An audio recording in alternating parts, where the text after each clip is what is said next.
संदीप शिवाजी निपाडे. आम्ही राहायला माने नगरला आहे. इथे येण्याचं कारण म्हणजे आमच्या आईला जो मणक्यात गॅप होता, त्याच्यानंतर चक्कर यायचे, त्याच्यानंतर जेवणाचा प्रॉब्लेम होता, दम लागायचा. तर हे सगळे प्रॉब्लेम होते तिचेवाले. तर आम्ही बऱ्यापैकी नाशिकमधल्या सर्व हॉस्पिटल, चांगल्या हॉस्पिटलला जाऊन आलो. तर तिथं त्यांनी गोळ्या लिहून द्यायचे. त्याच्यानं आम्हाला म्हणजे एवढं म्हणावं असं काही फरक पडला नाही तिला.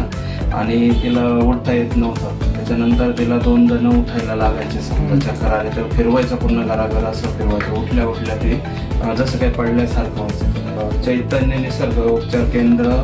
तर मग आम्हाला इथे ते सोमवंशी सरांकडे आम्हाला घेऊन आले. त्याच्यानंतर आम्ही ट्रीटमेंट चालू केली.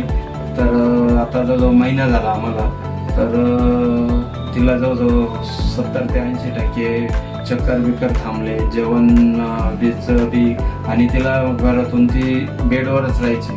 तर आता ती जवळजवळ कमीत कमी म्हणजे अर्धा किलोमीटर तरी वॉकिंग करून येते.